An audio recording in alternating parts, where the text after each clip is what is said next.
from here, in fact, as part of this session. For folks watching on, you are welcome to submit your questions at any time during the session. Simply email them to Mandy at mandy.rowsell, ROWSELL, @mun.ca. And I think that's probably on the bottom of the screen if you're viewing. And we will read them out during the Q&A. There's interesting sounds going off. I hope you all hear them also. It's not just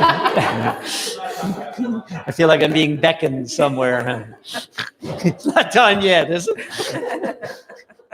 Sorry. It's been a long week already. So we're very lucky to have with us today two individuals who will discuss their experiences with two of our province's larger institutions. Ron Johnson, sitting at the table on the left, your right, is currently the Vice President of Information Services and Rural Health and the Chief Information Officer for Eastern Health in St. John's. Ron holds a Diploma of Technology from the College of North Atlantic and a Bachelor of Technology and a Master's of Employment Relations from Memorial University. He is also certified in change management and holds the professional designations of a project management professional and certified health executive.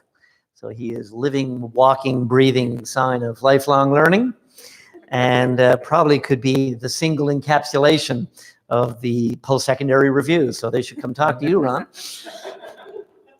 Deanne Piercey is a supply chain management professional who holds over 15 years of experience working in both the public and private sectors. She joined Memorial this past June in the position of Associate Director of Strategic Procurement in the Financial and Administrative Services Unit. Deanna holds a Bachelor of Commerce cooperative degree from Memorial and has a professional designation in supply chain management. So we couldn't have two better trained and better experienced people to kick off the conversation. I'll hand it over now to Ron and Deanne, and then Chris will facilitate. Over to you. Thank you very much. Is the mic working? Good. So it's interesting. I was here last week. We had 2 days, a 2-day session here, and we had people from all over North America, actually partners in our innovation journey. And we had people from Israel, which is a very interesting partnership that we're doing in cybersecurity. I said to Rob this morning, I never would have thought it would have been like 125 people, some doctors, nurses, and others sitting in a room for 8 hours with high-tech companies talking about cybersecurity, because it's such an obscure topic, but such an interesting topic.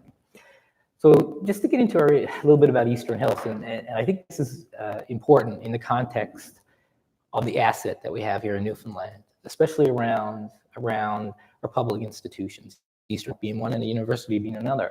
So Eastern Health, while we're a small province, the way we're set up in health makes us a big player in the space. Our budget is approaching $1.5 billion. We have over 13,000 employees. We have a mix of urban and rural.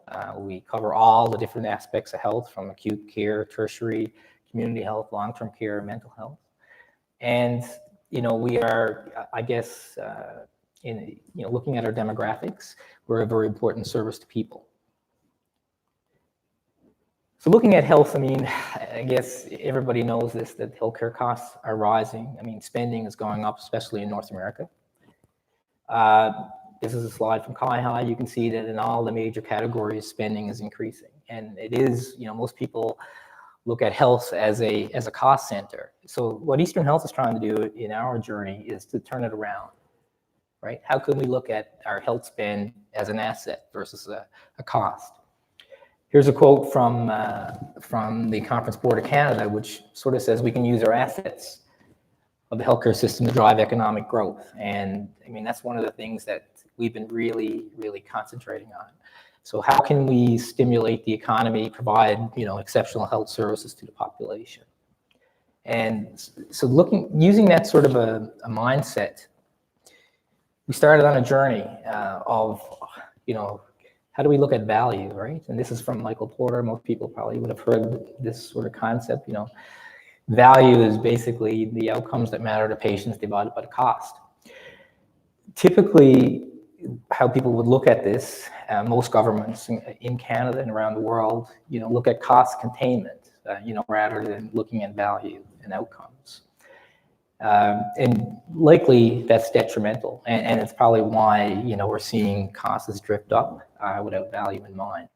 We sort of started down this road of a value-based healthcare, I'd say about 2.5 years ago, and sort of happened, I don't know if we planned to go down that road, but the university had an event on hacking health, and we got invited to it. We didn't really know what it was, and we went over there, and it seemed like they've got people in the room who knew a little bit about health, knew a little bit about technology, knew a little bit about innovation, and people started discussing concepts, right? It was a great forum for conversations.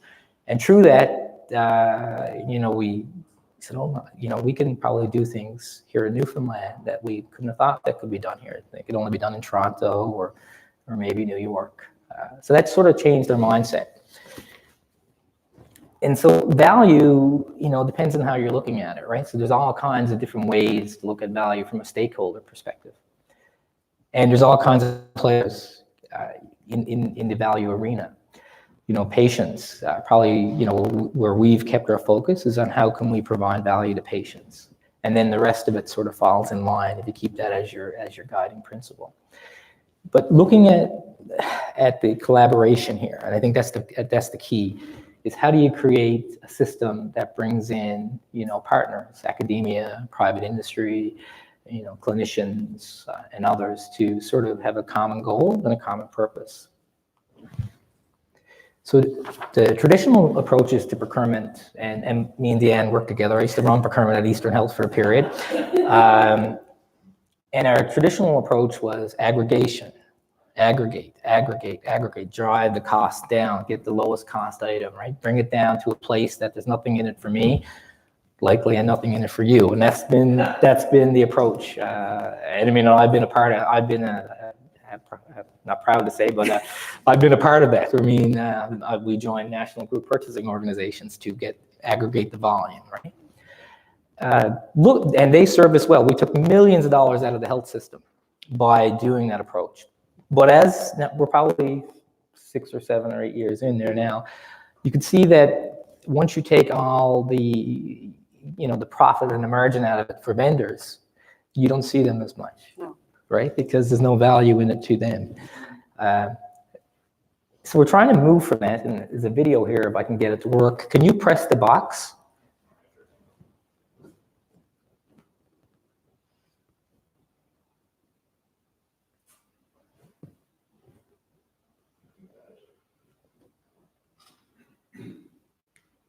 If you press on it should work, but if it doesn't, that's fine too. Anybody can make it work, John. Oh, just reenact it. Just pull it up on YouTube for us. Yeah. It's illustrative of the traditional approaches to procurement, right? You have defined rules and processes, but it doesn't give you a lot of leeway if we can get it to work. It's only like 30 seconds.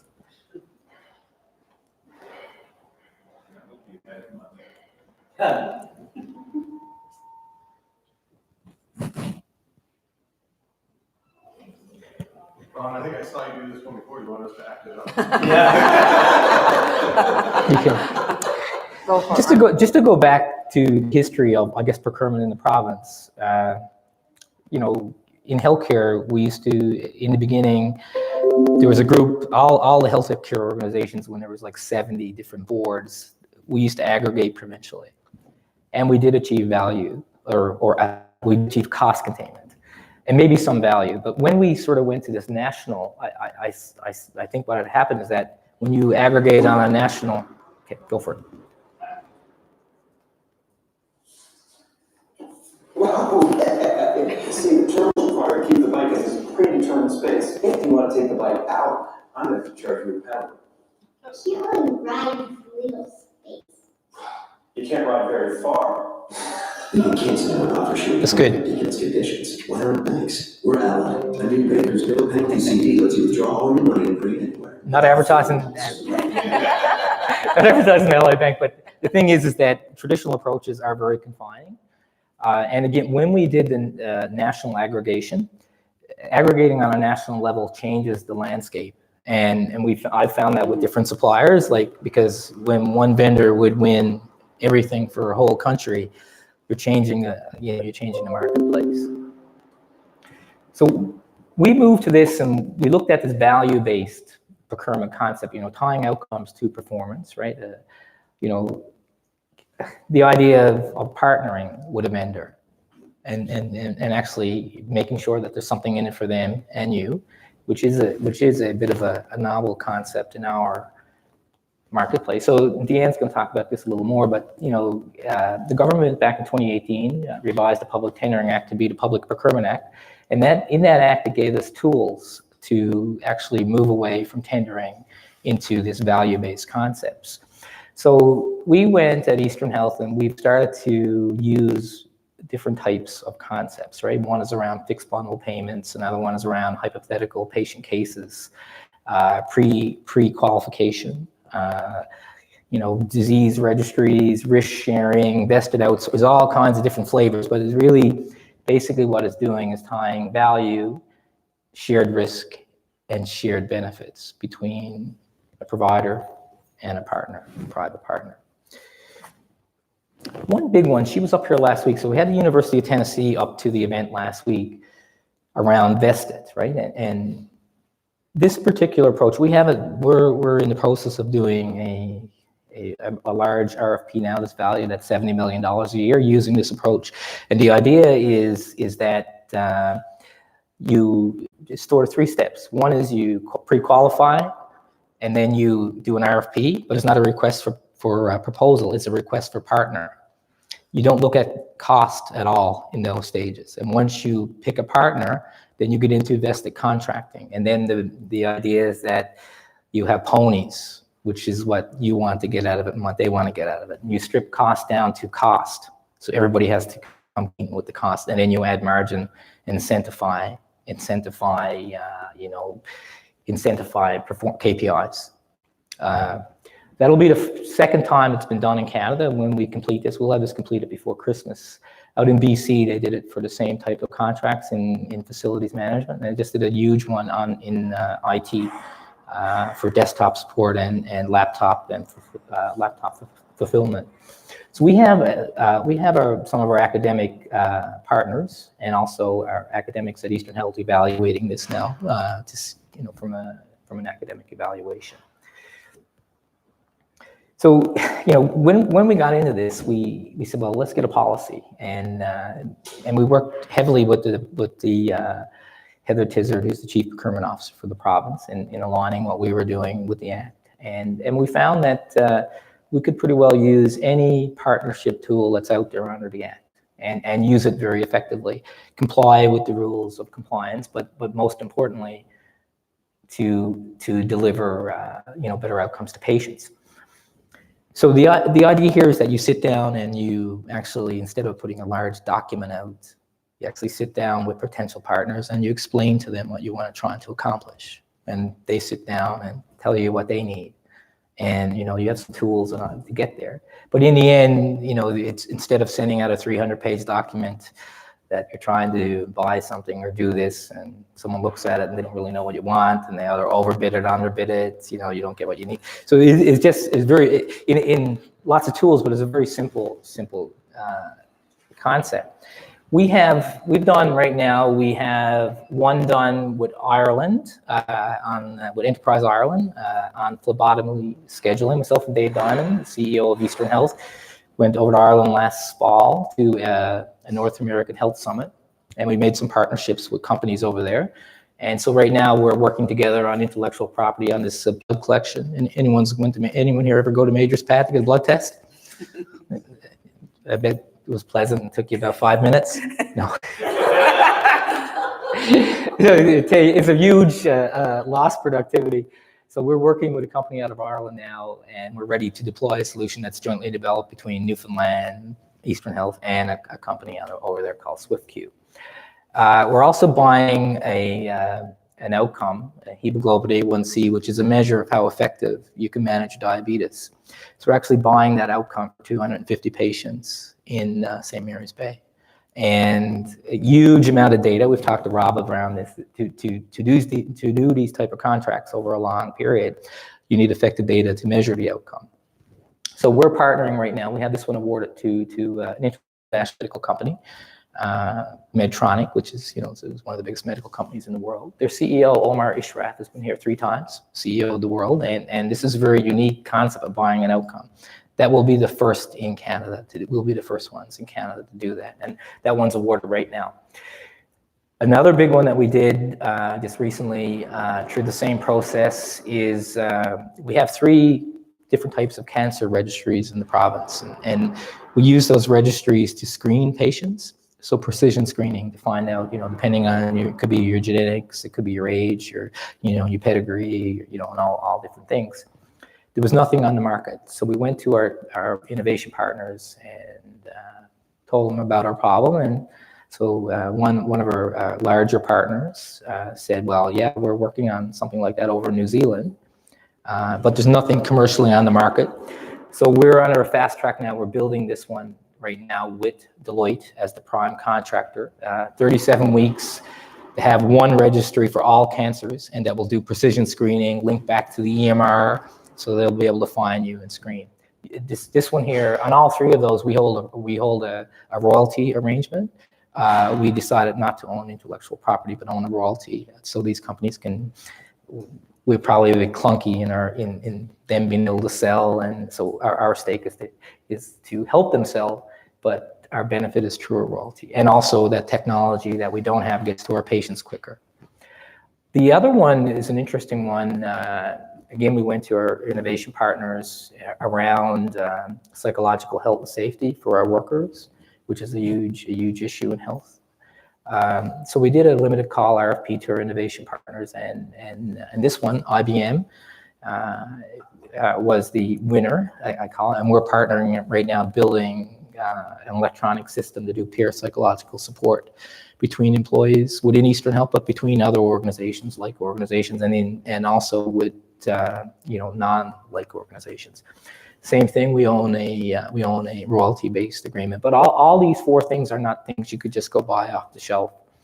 And all these 4 things are being developed here in Newfoundland. All these 4 things are creating jobs here locally, right? So to enable that, so what does Eastern Health do? So Eastern Health's main component in this, we're a living lab. So we basically have the ability, and we are doing that now, we can provide a test system, access to clinicians to accelerate innovation in the health sector. All these things now, we're putting them in use in a live healthcare environment, and we're testing and evaluating. This is what sort of made this really active. Like I said, we're getting partners from all over the world coming here. Usually they would fly over here to get somewhere else, but they're coming here because we're nimble and we have all the components. We're big enough that if you can do it here, you can scale it to other areas. And we have the ability to interconnect in an amazing way. Like Newfoundlanders, met Rob. You can put the story together in about 15 minutes. But I think the secret of our success has been our partners. So when we started with this, we did when the new act, PPA Act came in place, we went out and did an open call for innovation partners.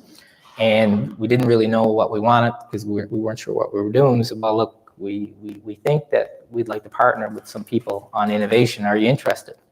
So the first time we went out, we had 27 respondents who responded to this. And these are the biggest companies in the world: General Electric, IBM, Deloitte, Orion Health, Medtronic, BD. These are the top medical companies in the world. So we awarded the first one to 5. We felt we didn't have a broad enough breadth. So we did a second one, and we awarded to 5 more. And we got some local content, Vision 33, Atlantic Canadian, IMP, so forth and so on. So we've been linking in with the university, College of North Atlantic, Excite Corporation out in Grand Falls, which was a setup after the paper mill closed to diversify the economy.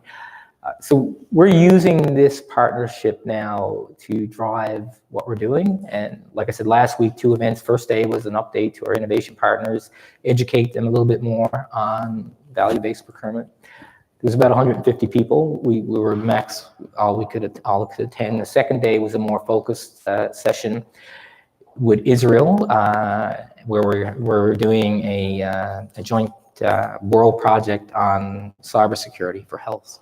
Our education partners, specifically Marine Institute, MON, and College of the North Atlantic, they were all in attendance and presented at this, very interested in sort of making Newfoundland a choice destination for skills in healthcare cybersecurity. Huge gaps in the world, and Verafin, for example, in a similar market is hiring everything that comes out of the local landscape and everywhere else. So a couple of those companies who came from Israel. So we had the 10 companies from Israel, and the idea is to match them up with 10 companies here, and then also to engage the local ecosystem, startups and others. Some of those Israeli companies, as an outcome of last week, will be setting up shop here in Newfoundland. One of them, a very interesting one called Cyber Gym, who's been featured on CNN, where they have these teams of attack teams, where they attack, and then they have the white teams and the blue teams, and very, very interesting things. Yep, so the impact of this, and obviously we're seeing it from an impact to patient care. We also partnered with the Department of Finance. We wanted to measure how we're impacting the local economy. So we did that for this fiscal year so far, and we partnering with our innovation partners, mostly the private sector ones. In this case, we're able to determine that we're basically the equivalent of 52 FTEs, 52 full-time equivalents, high-paying jobs. That's minus a couple of grants that we're not supposed to talk about yet, but we have them, but we're not allowed to talk about them until they formally announce them. The federal election got in the way. But once we put those in play, we would be already over 100 full-time equivalents. I mean, and we only dipping our toes in the water here. We really haven't done a lot. So it is a great strategy. I noticed Susan Hawkins is here from Food First NL. I'll end it on that, is that even there, procurement can really change the landscape of food security in the province. Of one concept called forward contracting, to allow the agriculture center, give them business the year before so they can go out and prepare the fields to grow it for you.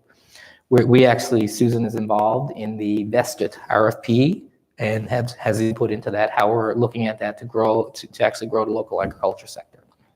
So I mean, we have lofty goals, but we're achieving them, and we're doing it fairly quickly. So that's all I have. Thank you. You're welcome. So we're gonna hold questions until after the second This one? presentation. So Yeah. Whenever you're ready. Okay. Thank you, Ron. Should come up after. Is it ready there?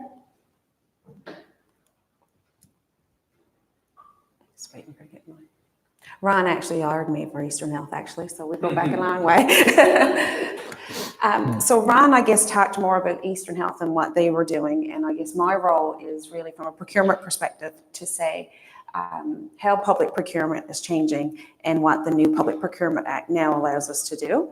So I'm not getting into any details, just pretty much legislation oriented.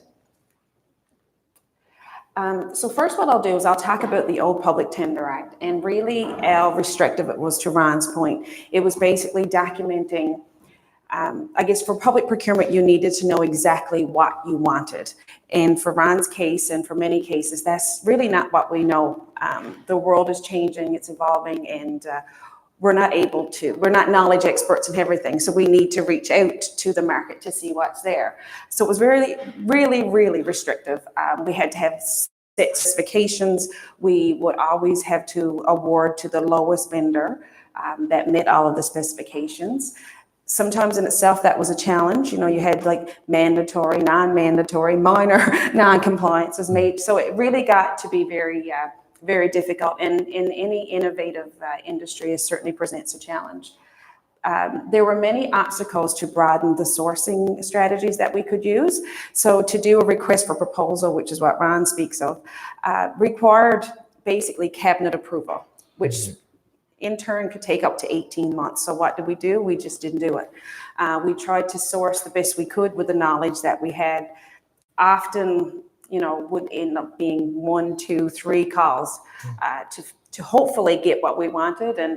how many times would you get, and I always say this, like you spec the the Chevette, and you ended up with the Corvette, but you had to take the Chevette because that's what you spec. So in an industry that's growing like a university, an academic industry, healthcare, we really didn't get the best value for our money. A very basic supply chain process. You look for the right product at the right price and the right time. We still do that, and we still have to do that for some basic commodity items, with reference to like office, supplies, your pens, pencils, basic commodity. Like at healthcare, we would do it for like Band-Aids, gauze, tongue depressors, those type of things. That's fine for your commodity-based simple items. But when you're getting into more of a technology approach or, trying to be a world leader as in a university, you really need to go beyond that to obtain that. So thankfully, in March 2018, we were finally given the new Public Procurement Act. And it's funny because when I worked at Government Purchasing Agency in 2006, I actually worked on the draft, like when they were drafting the new act, and I think Deloitte had done a project at that time looking at, our thresholds and really were we getting the right value for our money, and were the thresholds adequate, and were we wasting time quoting when we could just simply get a product. And I know the university has recently implemented a new threshold, so up to 2,500 now we can just procure, because the cost to procure to that point really doesn't make sense from an administrative perspective. So it basically introduced a new way of thinking. You weren't thinking specifications, your lowest cost. It allowed you to look at multiple sourcing approaches. So now we can use like a request for proposal, which would take into Ron's point, they did one without even looking at cost right now. So you would say to yourself, what's important to us as a public body? Is it the cost? If it is, you weight it higher. If it's not the cost, you want to be innovative, you want to reach partners, you have the ability to score based on that. And another thing about a request for proposal that's really helpful is when you really don't know what you want. You kind of know, but you truly don't know. So basically what you do, you push out to the vendor, sometimes your problem, sometimes your idea, and you ask them, like you said, you sit down and meet and say, here's our problem, how can you help us? And I've kind of tried to, throughout my procurement career, try to push that to people. Don't overspec what you don't know exists, because you'll limit yourself. You will limit yourself to choose probably not what's best for you. So if you have an idea, if you have a problem, most of the times the vendor can solve it for you much better than the individuals in an organization, because we're not knowledge experts in everything, and they certainly are in their field. So that does help. You can look at doing requests for qualifications. It's kind of back to Ron's point, going at preliminary to see who is qualified to bid this type of procurement. And then you can move forward with probably a request for proposal to start certainly having conversations with these vendors. And the other great thing, I guess, from a procurement standpoint, is that with the request for proposal and the new Public Procurement Act, you're able to negotiate. So you're not set in what has been determined. If you get a proposal that's high, or there's other aspects that you feel that you need, you can certainly negotiate with the vendor and get, I guess, the total value for what you're looking for. So I guess that leads us into value-based procurement, and certainly for the university, and I guess to Chris's point of what we would probably be looking at, and to Ron and then what they did at Eastern Health with some local preference, is that growing the local economy is very important. We have the right now, which we couldn't with the old Public Tender Act, we have a right to allocate a certain percentage in our RFP for the local preference that we may feel is important. So sometimes when we do a procurement strategy, local ideas, local values is what probably is the most important, depending on the department and what you're looking to procure. So we have that right now. We can put in that we want a local partner and that you need to be maintaining business in Newfoundland and Labrador. It helps us with, underrepresented groups. There are groups out there that sometimes don't have the opportunity to get into an industry which is solely price driven. So it's important that if you feel that, you know, what you're procuring, it is important from that perspective, you have the right to request that now and wait that. And those individuals or businesses are given a little more, I guess, a little bit more of an edge in that sense. And we're all certainly looking towards sustainability. We need to ensure that the vendors that we are working with, you know, we can ask for, like, ensure their carbon footprint is smaller and what they're doing to maintain, you know, the climate, and that's very important. So we have that right now. So it makes it easier to ensure that we're getting what we want when we're procuring and what matters to us most for that particular procurement. And to Ron's point, I guess the total cost of ownership, sometimes the lowest price is not the cheapest. It seems to be on paper and it looks good at that point in time, but when you get it in and the vendor's difficult and it continues to break, you spend a lot of time, you know, administratively trying to prepare, you know, repair a contract that really didn't go well in the first place. So we have, with the new PPA, the Public Procurement Act, we have the right to, I guess, score our vendors. We can maintain a supplier scorecard. You know, they have to perform to what we need them to. So that helps us either to allow them to bid or not allow them to bid. So, you know, all of these basically allows us to look at things from an innovative perspective. We don't have to look at just price and specifications. We can move outside of that. And I mean, you can see what Eastern Health's doing, certainly to ensure that patient care is their number one priority. And that's something that we can all look at from our stakeholders that we have in our organizations. And that's pretty much it for me, because I just wanted to do, like I said, mainly the legislative point of view and how we have opened up new opportunities with the Public Procurement Act. So any questions? Thank you. So we have what we'd like to do is we have about 25 minutes. And we'd like to take that first roughly 20 minutes, just wherever you all want to talk about. Questions, discussions, comments, you know, explore, go deeper in something you just heard. And then we're going to reserve the last 5 minutes where I get to ask one question for everyone here. So questions, anybody want to start us off? It's a lot, I know a lot was just thrown at you. I'll ask the first question, but I don't want to hear my questions. Yeah.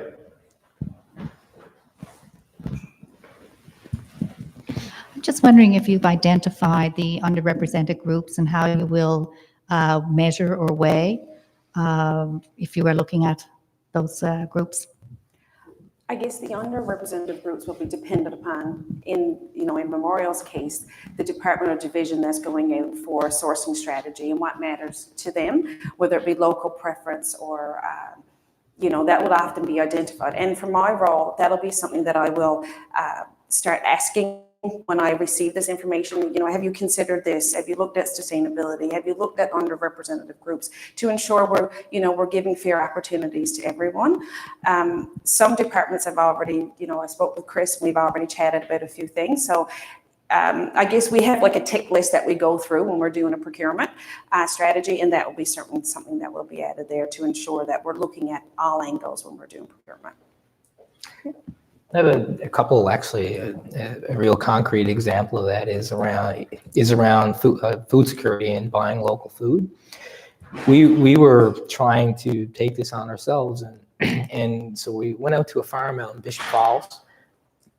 This particular farm, he sells currently to Sobeys and Dominion, but it's very difficult for us to engage him. We service almost 7,000 meals a day. Right? So you can imagine the volume of food that we're serving, but it was very difficult for us to engage him into this conversation, not because he didn't want to, but it's because that particular group right now is selling pretty much what they're growing, right? So you have to create a strategy that allows them to diversify. Another example in the innovation space is what our private innovation partners, which are mostly larger multinationals, established Canadian and some Atlantic Canadian. So when we have a challenge or a problem, we do limited call RFPs to that group. They then in turn take that limited call RFP and engage the local startup community. another underrepresented group. So they've been taking those limited call RFPs, going to the local startup community, often through Natty and others, to involve them and bring them into the solutioning. So just trying to tie all the pieces together. Yeah. You're welcome. Other questions? Now, I've talked with many of you. You're not a shy group.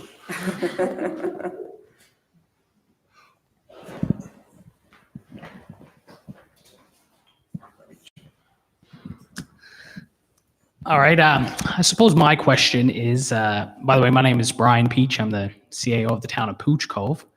And of course, we spend public funds just like Eastern Health and Memorial University. And I guess when you say the values, you mentioned some of the values are specific to the department or division that's spending money.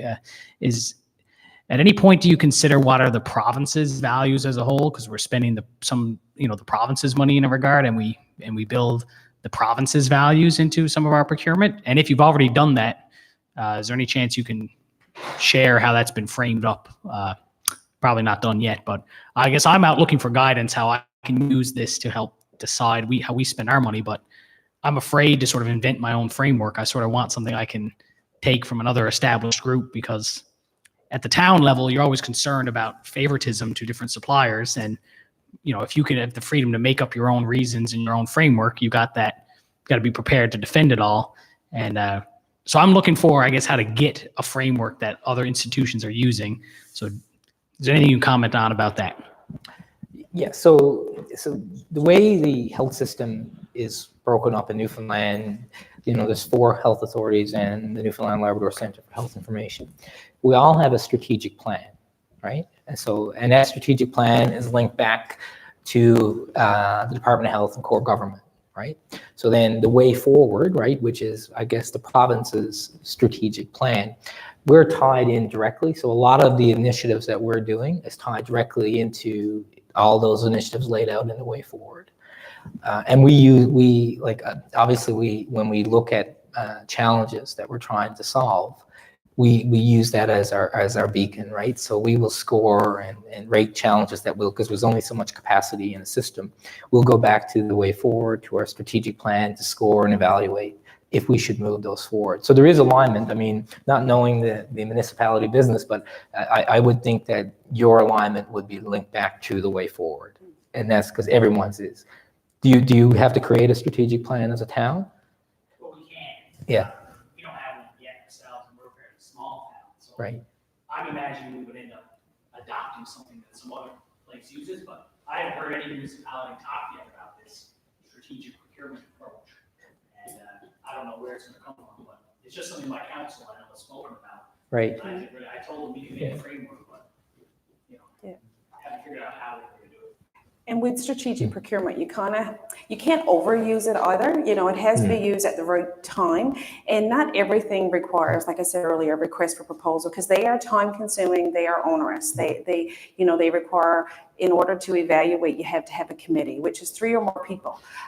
So you need to use them appropriately. If you're buying a simple, straightforward commodity, the traditional tendering way really truly is still the best way to go.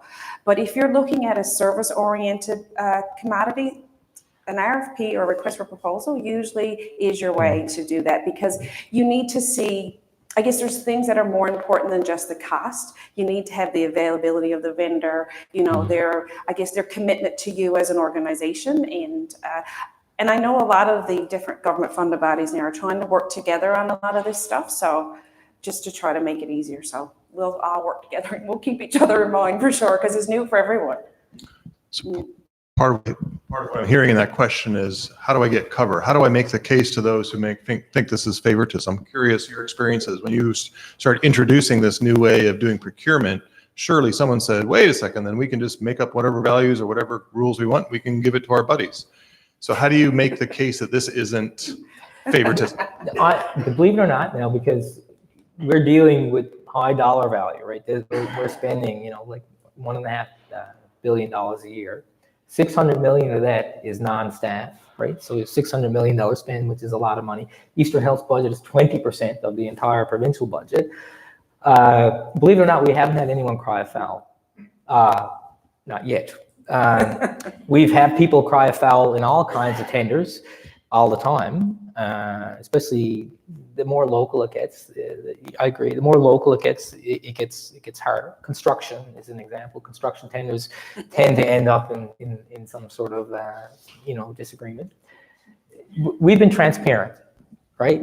When we did public RFPs to find partners. We have a defined process to take them on, and we have a defined process to take them off. We've been having events. So the event that we had last week was the 9th one, where we've invited local vendors, international partners, academia, government, and we've been telling everybody. Anyone wants to listen, we've been telling them what we're doing. We've awarded some very high dollar value items, and we haven't had a complaint or a challenge yet, knock on wood. But I'm comfortable if we did. I know the process pretty good because I've worked with it for a lot of years. I could defend this process. I feel way more comfortable defending this process than a public tender. Yeah, because half the time you ask for a red zipper or a white coat, and they give you burgundy. You're chasing the nonsense, right? You're in the box, right? In that little box. You're always chasing the nonsense, not the value. Deloitte, a few years ago, and Lee was involved in this today, strategic procurement project for the province, right? And they started, this is what they were doing. It was a flavor of this, right? One was managed print, and which most government agencies took a part of. And Eastern Health had a contract before. So we stopped buying, so believe it or not, in Eastern Health, we were spending almost $5 million a year on print, which is a lot of money. So we stopped buying photocopiers and printers, desktop printers, and we started buying cost per image, basically. And we stopped maintaining it. We didn't own it. They deployed it. They made the rules of who got a printer. They made the rules who didn't have a printer. We took out $3 million a year out of our business. Just exactly this approach. And we've consistently maintained that, right? Because we sort of got an expert who knew the business. We didn't tell them how to do it. That's another thing. Because when worst thing you can do is go out and hire an expert to do your work and tell them how to do it, right? And that happens a lot. We didn't tell them. They came in with, look, we want to get sheets of paper, and we want people to have access to a printer, reasonable access. We want them to slow down on color. You know what I mean? We want some metrics. We want some KPIs. We want to get a report every month. But listen, you guys go ahead and do it, and we're not going to ask you about it anymore. You send us the reports every month, and we'll cut you a check. And as simple as that. And it's worked for 8 years. 8 years in, and now 8 years probably we've saved around $24 million in those 8 years on print, which is a very obscure concept that no one would ever think that you could save that kind of money. Take that further now. Let's go incontinence products, right? Incontinence products, province of Newfoundland spends $7 million a year on adult incontinence briefs. $7 million a year, right? Now you can buy the cheapest one. Yeah. Because we bought them. Deanne bought them. Thanks, Ron. It was the old Public Tender Act then, just saying. That led to the job at the university? Yeah. But you can buy the cheapest product through aggregation. Yeah. But the cheapest product can end up with an ulcer, like it covers a bed sore. It can lead up to other health issues, or you can buy, wound care, and you put all that in the mix. Yeah. So you're just turning, instead of buying the components to get to an outcome, you buy the outcome. You let the expert choose the components that get to the outcome.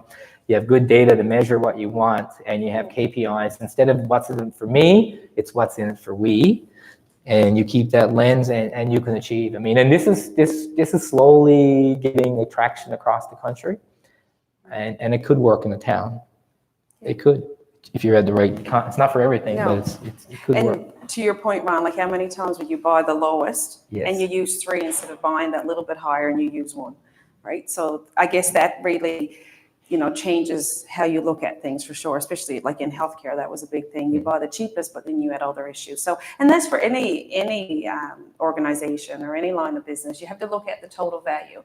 If people are spending a lot of time doing something because it's not done right, well, you need to look at it. The outcome's not going to change. So you need to look at what you need. And like you said, if you're having an expert do the job, let them do it. Don't tell them. So we have a question back here, and Mandy, after this question, I'm going to see if there's anything online coming in. So I guess you're both to be applauded for, your organization shifting to this focus on value, which is what I think everybody, agrees this is what public procurement should be. One of the concerns that came up during that process of switching to the new act was around the local supplier community being able to make that shift. Responding to an RFP or an EOI or anything outside of a tender can be a bit daunting for organizations that don't have a lot of experience with it. It can be a much longer process, much more involved in the front end, paperwork, proving, shortlisting, all of those concepts. Is there anything that's being done to help some of those smaller, more local suppliers manage that shift? What can be done to help them navigate that, that minefield of responding to proposals so that they are not at a disadvantage against an IBM or a Medtronic or somebody who've got an entire department whose job is to put together proposals? I think what certainly needs to happen is a lot of vendor communication, and you need to be open to the vendors. Like if they reach out to you and you need help, you have to help them. And I guess that's something that I know for myself, I've pushed back to the Public Procurement Agency, is they're like the governing body, that they really need to have education around for the vendors, because we would like to, I would want to say one thing and then, Ron say another. So it needs to be a standardized approach. So that's something that, I've certainly communicated to the Public Procurement Agency, that for a local perspective, we do need to help them out and we do need to guide them a little. But my experience has shown me that the local vendors are often the best vendors. They usually have their stuff together. It's the IBMs that use a cookie cutter model that sometimes they forget to take out a word or two. I know I did a big RFP for Eastern, and it was just, you could tell it was find and replace, and they lift the old name in there. So I think we need to give them a little bit more credit sometimes, because they do a good job, and they know the questions to ask most of the times, and they'll dig in and ask you, and you certainly have that open communication period and time that you'll go back to them with an email and help them along. So yeah, but certainly education and communication is important for all of that. Yeah. Do you want to add to that, Ron? Yeah, so I think that's a great question, because it is a real. So when the health system moved from the Newfoundland Labrador Health Board Association into Health Pro, the local community didn't like that. Crazy. Right? And I was the driver. I drove that here in the province, and for lots of reasons. Because the local vendors, the way they approached it, the local vendors were servicing the account, right? Yeah. So they had true cost because they were servicing the account, and often they solved problems outside of the thing we're buying from them, right? Because I mean, and I don't think that's unique to Newfoundland, but they were providing services that were outside a normal transaction. And so when we aggregated on a national basis, they lost out, no question, and there was some pushback locally. Now, fast forward. So this time, when we started to go down this road, and Deanne's right. So first thing we did about a year and a half ago, we got the local vendor community in a room and said, boys, this is what we're doing, right? Together. And we explained it to them, right? And we had a second session and we did the same. And last week we had the University of Tennessee. The whole reason for having her come was to educate our local, national and international suppliers. They like it. The local, because it goes back, they were used to servicing the account. Aggregating nationally, you bought the product from Toronto and they sent it down. Every now and then you get someone to come in, right? But this way, they're more involved in designing, co-designing a solution. And typically, and knowing, in Newfoundland, there's not a lot of what I call local, we don't manufacture, but there's a lot of local distributors. Tons of them, actually, and they employ people in the province. They pay taxes in the province, and there used to be, in the old act, they used to get a POA factor, right? It used to be a local preference factor. This way now, we can ask for that in our documents. We can ask for local preference. We can ask for things that create that, and and that's our whole strategy at Eastern Health in our innovation strategy. Every contract that we've signed so far with multinationals, we have one line on the bottom. We want a royalty and we tell them a percentage, but we also say all research and development on this solution is to be done in the province of Newfoundland, right? And we put that in every one of them so far. And they haven't balked back, and probably lots of reasons. We have a world-class university, an integrated health system. We have lots of chronic disease. Drink a lot, smoke too much. You're not going out of business. Mandy, are there any questions from the web? Okay, I was checking online and see. One last question before I get to ask mine to all of you. Time for one more. If anybody else is just craving to ask these two experts up here. Remember, they said if you have a question for the experts, don't tell me they're asking the question. So here's your chance. I'll leave that to you, Ron. I have a quick question, and maybe the answer is already up there for everybody else. Oh, okay. So I guess for employees who do the purchasing or facilitate purchasing, and more so in the like limited call for bids, so something that's probably not engaging the top procurement professionals in organizations. When I read the Public Procurement Act, I still I still lean towards being really conservative and kind of like, oh, it's still price. That means still price. Like, you know what I mean? I guess, are there some tools and resources for people in that position to kind of get, a little more guidance, a little more clarity on some of the new? If you look at the Public Procurement Agency's website, the Act is there. There's also a set of policies, and they are very guiding. They help you a lot, or you can always reach out to, I don't know if you're Memorial, you could reach out to me, and certainly help you align that way, because sometimes it's the little things, like you said, it's legislation, so people are a little bit uptight when they're doing it, because that if you've done it, it's law, and you have to make sure you're doing it right. But the policies there certainly do help. It gives you a little bit more overview of what you can and can't do within the ranges. And certainly the government funded body that you are employed by, they would have their own policy. So you got to keep within that. But, there's the basic limited call is still a challenge. There's no doubt, because you need to know what you're looking for when you're procuring it. And it does present a challenge. There's no doubt. Yeah. The reason why we bought into this University of Tennessee, is this slide there on the 5 rules, is that they have the tools so the University of Tennessee went down this road of researching value-based procurement, and they ended up with a concept called vested, which is basically the same. So over a number of years, they've studied deals with some of the biggest deals in the world with Walmart, McDonald's, and others, and these are the 5 basic principles, right? But they have tools on how to do every one of them. I'll give you an example on one of them we're doing now on the $70 million contract. So we had to do a compatibility and trust assessment so we did a request for interest. We got 3 suppliers who bid. These are multinationals. Then we did a request for qualification. We got it down to 2. Now we're into the request for partner. No cost yet. So one of the tools that they have is a compatibility and trust, because you're requesting the partner, because now you got to trust them, right? It was quite amazing to sit down and go through that exercise, because they do a blind survey and we do a blind survey. They use a concept 2 in the box, meaning that if you as a buyer were with one, the supplier would have a match for you, right? So they match.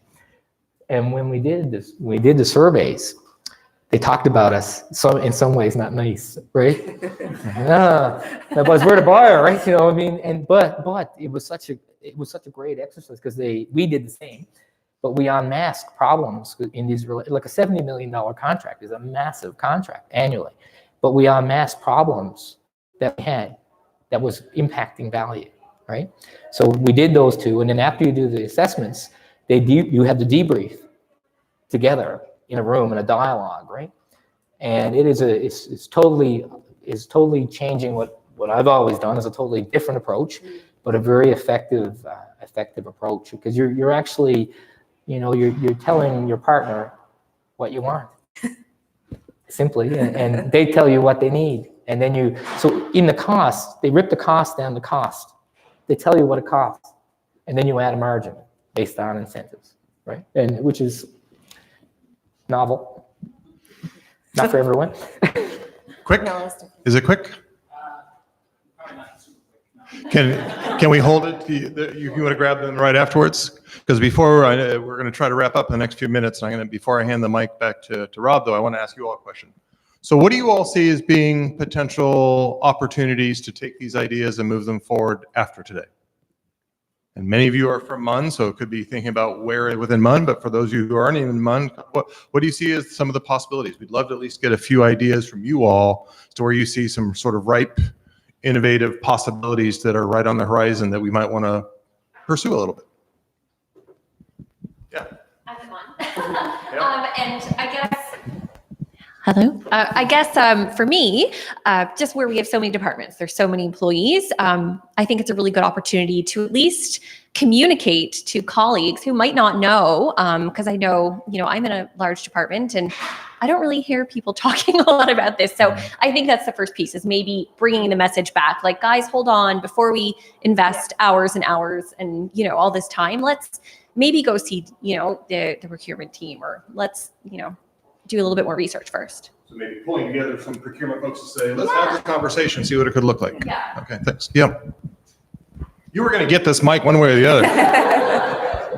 Yes. So like as a town, like we already understand the concept of like for example, we did an RFP to purchase a backhoe instead of a tender, because we said there's some backhoes that are slightly used, some have hours of use, some have age. So we scored it based on the points because we wanted the best backhoe per dollar. And we ended up buying a backhoe that was 3 years old instead of a new backhoe, and new backhoe was maybe 40 grand more. This one was, so, we can do the things that make the best cost, like optimizing what we want. I want a backhoe capacity per dollar. That thing is easy to write an RFP for and figure that out.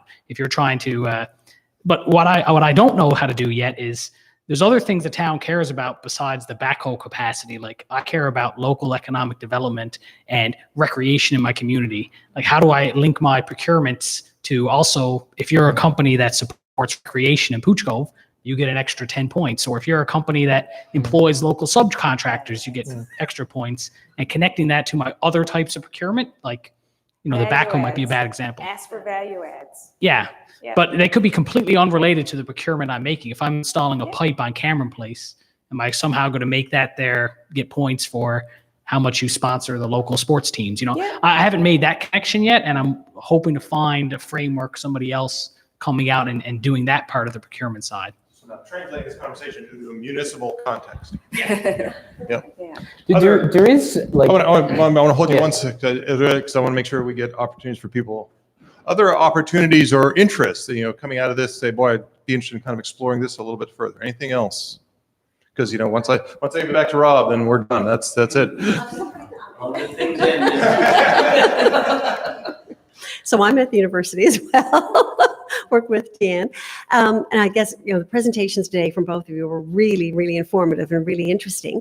I think in the university environment where we have such decentralized procurement, opening up the opportunity for issuing RFPs and all the other multitude of options outside of open call for bids, the old tendering, really brings home to me that we need to have an opportunity to train our folks, because being able to bring into an RFP the points that you mentioned, to be able to evaluate that, I think is really important. So that's something that we'll need to improve within the university. And then also the folks that will be evaluating those RFP submissions then need to have the training to know and understand how to appropriately do that. But I think there's fantastic value, and I truly applaud Eastern Health for all that you've done, because options here today, ideas that I never thought were possible. So kudos. So unfortunately, all things do have to come to an end eventually. So I'm going to invite real quick, one sort of any sort of last reflections or comments based on any of this you've heard, and then we're going to wrap it up. I think training and education for people to use the system, your suppliers and internally. And also, I think, this is you're elevating procurement, right, from the shop floor to the top floor. And that's what's happening, right? You're taking a transactional exercise and making it very strategic. And I guess the Memorial Strategic Procurement is new. We're very new, as to Debbie's point. We're very decentralized, very in the infancy stage, to say the least. So we're very, very at the beginning of it. So I'm brand new. The department's brand new. So we got lots and lots of growing to do. But certainly, you know, I'm here if anybody needs to talk or ask questions. And if I don't know the answer, I'll ask Ron. Well, thanks, Ron and Deanne, and thank you all. Obviously, lots of expertise in the room. And we have, the Harris Center was asked by the president to facilitate some discussions within MUN, and lots of activity, people who are in the trenches doing it. But we'll certainly be interested in any follow-up from this session and where we go from here. Anyone interested in watching or sharing the recording of this session with colleagues who are unable to attend, we'll be posting it to our website, and the link will be emailed out in our next edition of the newsletter, The Regional. And if you're not on that, let us know, and we'd love to add you. If you have any ideas for future sessions of Yaffle Connects, we have an open call all the time for submissions. You can find it at our website, www.mun.ca/Harris Center. We're hoping to have many more sessions like this, so stay tuned. It's meant to be low threshold, informal, get ideas going. We have lots on our plate over the next little while. Our next big event is the launch of Vital Signs, which many people put in their calendar way ahead of time, and we had 120 folk showing up for those on November 6th. We're holding an Older Workers Summit on November 13th. We have strategic action plan consultations taking place in early December. We will collapse on Christmas Eve and be ready to go back at it in the new year. Thanks to Chris for putting all this together, and to Mandy and Kathy and the Harris Center team for usual great job. Signal Hill Campus Strategic Operations team, the unbelievable John Duff and your colleagues. And thanks to you, Ron and Deanna, for such an informative discussion today. And thanks again for all of you for coming out, and those who watched online, and we'll see you again. Have a good rest of the day.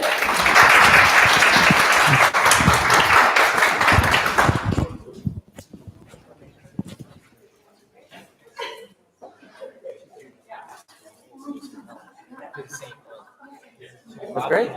You should do the same one over Eastern Health. Oh, absolutely. Yeah. Do one like this over at Eastern Health. Yeah. Definitely do that.